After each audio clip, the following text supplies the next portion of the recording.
Assalamualaikum warahmatullahi wabarakatuh. Come back to my channel Sinar Gemilang Aluminium. Halo sahabat Sinar Gemilang Aluminium dimanapun Anda berada, semoga selalu dalam kesehatan, selalu dalam kebahagiaan, dan selalu dalam lindungan yang maha kuasa ya. Di masa pandemi dan PPKM seperti ini tentunya banyak sekali ya kendala-kendala dari perdagangan ataupun wirausaha yang mengalami mungkin penurunan ya daripada omset dari penjualan suatu produk itu dari segi manapun ya. Itu sih kendala yang biasa dikeluhkan atau diceritakan oleh salah satu dari teman-teman kita yang bingung dia mau memulai usaha ataupun cara untuk memajukan suatu usaha ya.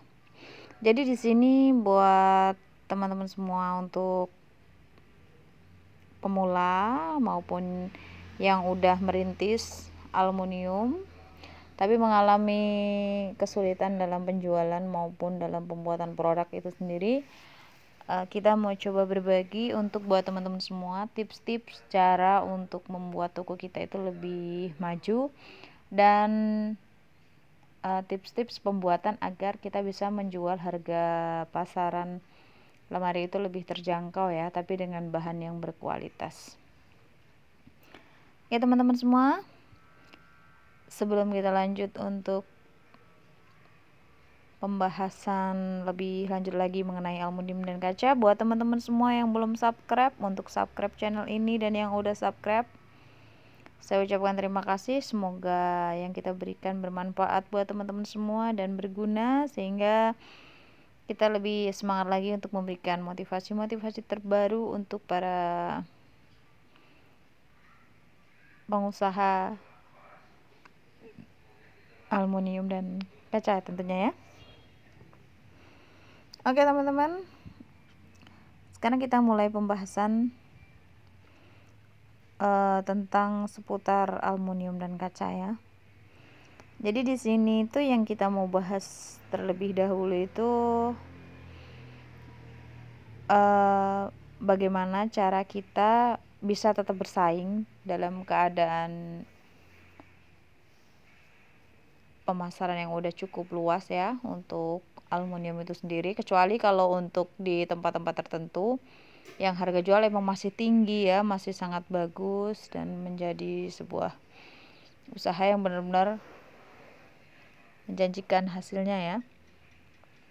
Tapi kalau untuk di Lampung sendiri terutama tempat kita buka usaha ini ya lumayan sudah begitu ramai ya untuk pemasaran aluminium sendiri ya.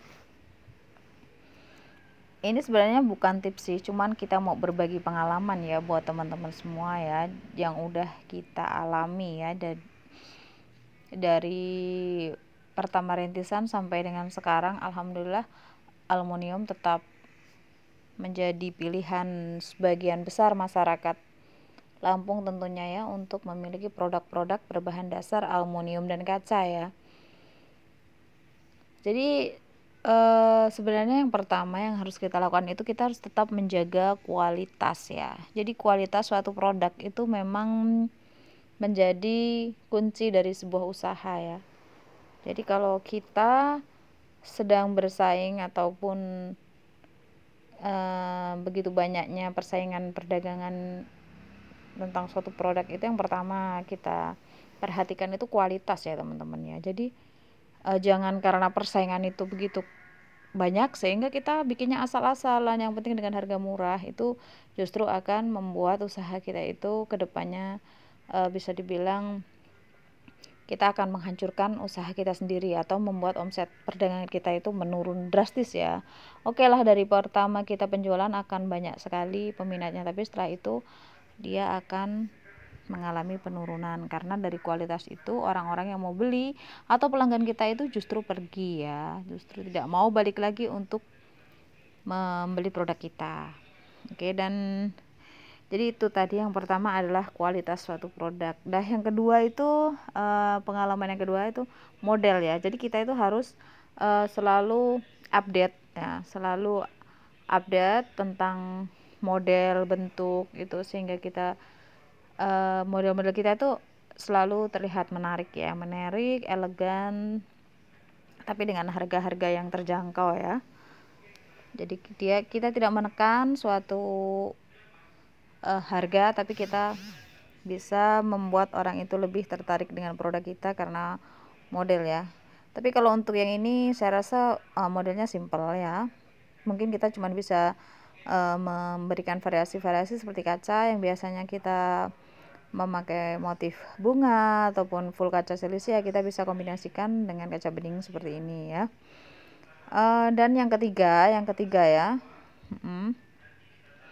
kalau yang ketiga itu kembali lagi ke kualitas. Jadi kalau yang kita bikin lemari itu berkualitas, walaupun kita memakai bahan itu nggak harus yang hollow besar semua ya, karena kalau hollow besar semua itu justru harga otomatis dia akan lebih tinggi ya. Karena kalau kita jual dengan harga murah itu biasanya kita tombok ya, bukannya kita dapat untung, kita malah tombok ya.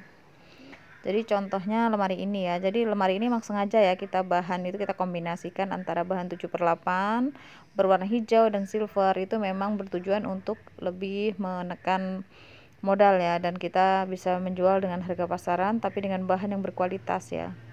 Dan jangan mengurangi bahan ya, yang keempat ya. Jadi kita jangan mengurangi bahan, itu maksudnya karena kita mengetahui modal yang tinggi itu kita memakai bahannya itu misal bagian U itu tidak full, dia justru cuman atas bawah atau samping-samping aja, atas bawah nggak ada. Begitu juga dengan pemasangan karet, biasanya diganti dengan lem atau apa, itu justru kadang membuat lemari kita itu mudah goyang ya. Dan yang ketiga itu kita lebih bisa memvariasikan itu tadi ya, kaca ya. Jadi kita bisa menempatkan kaca-kaca yang bagian yang tipis atau yang tebal itu dengan tepat ya. Kalau untuk bagian pintu itu kita pakai 3 mili bagian samping, tapi kalau untuk rak dari suatu lemari itu kalau bisa jangan pakai yang 3 mili ya, karena dia nanti akan beresiko pecah dan ambles ya.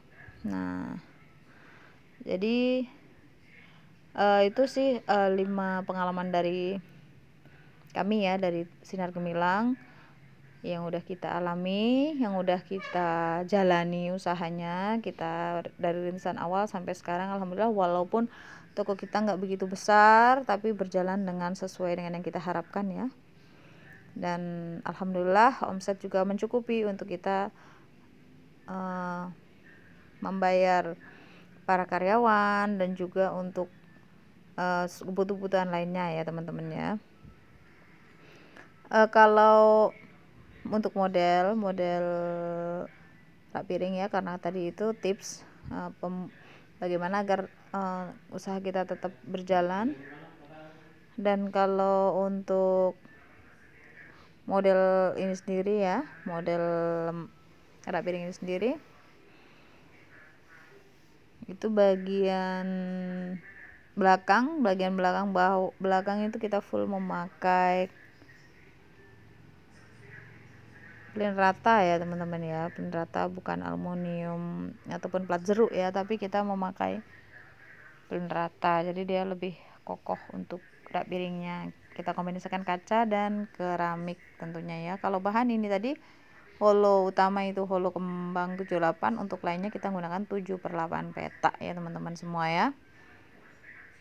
Oke, saya rasa udah jelas ya buat teman-teman semua yang masih bingung dengan pemasaran, masih bingung dengan mempertahankan agar usaha kita tetap berjalan dengan sesuai dengan yang kita inginkan. Itu tadi pengalaman dari kami, semoga bermanfaat buat teman-teman semua dan semoga bisa menjadi inspirasi buat teman-teman semua. Jadi kalau kita mau menjual suatu produk itu kita harus mengutamakan kualitas ya. Jadi bukan hanya penampilan dari suatu produk itu, tapi juga harus mengutamakan kualitas untuk si pemakai supaya dia merasa puas dan dia berusaha untuk balik lagi dan beli lagi untuk pemesanan yang baru ya. Oke teman-teman semua, sekian dari saya, semoga bermanfaat, semoga juga teman-teman bisa pahami, dan bila ini bisa membantu, semoga teman-teman juga bisa terapkan ya. Oke, terima kasih udah menyaksikan video dari kami.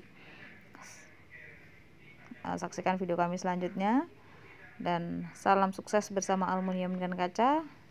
Assalamualaikum warahmatullahi wabarakatuh.